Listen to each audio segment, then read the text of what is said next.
Good morning বন্ধুরা, কেমন আছো তোমরা? নিশ্চয়ই ভালো আছো, আমিও খুব ভালো আছি। আজকে হলো নেক্সট দিন, আজকে হলো সোমবার। তো এখান থেকে ব্লগটা স্টার্ট করলাম।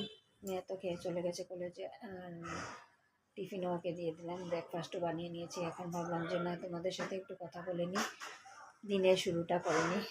তারপরে আবার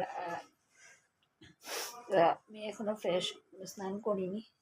চুলটুলের খুব ঠান্ডা লেগেছে, প্রচণ্ড সর্দি, আমার গলা টলা পুরো বসে গেছে। তো চলো আজকে দিনটাকে শুরু করলাম। তারপরে স্নান করব, শিবের পাঁচালি পরবো, তারপরে দুপুরে রান্নাবাড়া, এই আর কি। তো চলো আজকে ব্লগটা শুরু করি। কালকে বিকেলবেলা প্রচণ্ড বৃষ্টিও দিয়েছিল, আর বৃষ্টি গরম থেকেই ঠান্ডা লেগে গেছে, এই আর কি। তো চলো দেখতে থাকো আর সঙ্গে থাকো।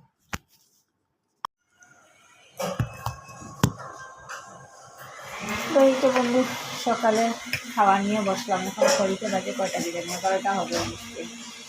তো স্নান করলাম, কাপড় অনেকগুলো কাপড় ছিল, এগুলো ধুলাম, স্নানের কাপড়, তারপরে ভোরের দোকানের কাপড়, শার্ট প্যান্ট, এইগুলা সব ধুলাম। ধুয়ে তারপরে স্নান করলাম। স্নান করে আজকে তো যেহেতু সোমবার, শিবের সামনে আমি ঘিয়ের বাতি জ্বালাই, ঘিয়ের বাতি জ্বালালাম, শিব ঠাকুরের পাঁচালি পড়লাম, পরে সন্ধ্যা করলাম, করে এখন এসে খাচ্ছি ব্রেকফাস্ট। আজকে ব্রেকফাস্টে আলু কুমড়োর তরকারি করেছি আর রুটি।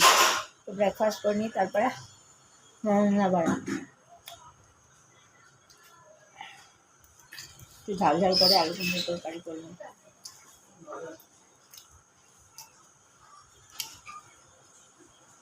চলো আজকে ব্লগটা দেখতে থাকো আর সঙ্গে থাকো। এখন খেয়ে নিই, খেয়ে তারপরে রান্না করবো।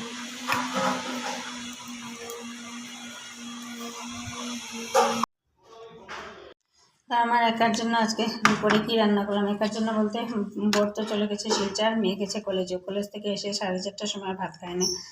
তো এই যে একটা ডিমের অমলেট করেছি, আর এখানে পাস্তা পাস্তা করে একটু সোয়াবিন তরকারি রান্না করেছি। সোয়াবিন খেতেও ভালোবাসে, তো সোয়াবিন দিয়ে একটু ভাত মেখে রাখবো, এসে খেয়ে নেবে। আর এইখানে এই যে ভাত করে রেখেছি, এটা দিয়ে খাবো। আর রাতের জন্য এইখানে এই যে আলু বেগুন দিয়ে শুটকি তরকারি, শুটকি ঝোল। কে কে শুটকি খেতে ভালোবাসে, শুটকা মাছ কমেন্ট করে বলবো তো আমার শুটকি তরকারি খেতে কেমন লাগে। তো চলো দেখতে থাকো ব্লগটার সঙ্গে।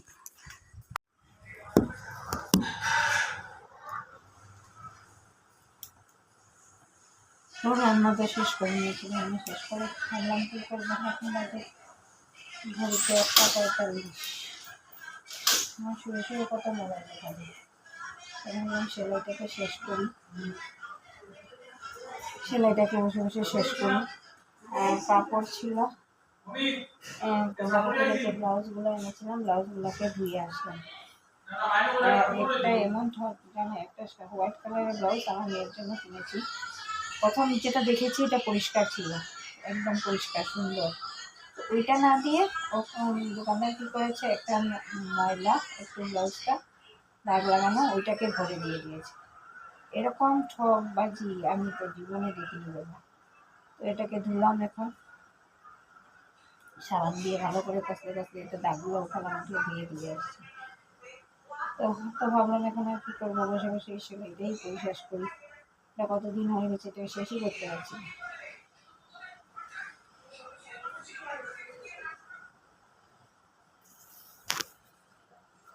সন্ধ্যার টিউশন শেষ করে এখন বসেছি চা নিয়ে, চা খাবো, খেয়ে আবার যাবো টিউশন করাতে। দুপুরে খাওয়ার পর একটু শুয়েছিলাম, মোবাইল ঘাটলাম, একটু শুয়ে শুয়ে একটু ব্লগ দেখলাম, দেখে এখন খাচ্ছি এই যে চিনি বিস্কুট। আর তো চলো চাটা খেয়ে নিই, তারপরে আবার যাবো টিউশন করাতে। তো চলো চাটা খাই ভালো করে, চা খেলে একটু মাইন্ডটা ফ্রেশ থাকে, ঘুম ভাবটা কাটে। অনেকক্ষণ পরে আসলাম, মেয়েকে বানিয়ে গেলাম একটু পাস্তা।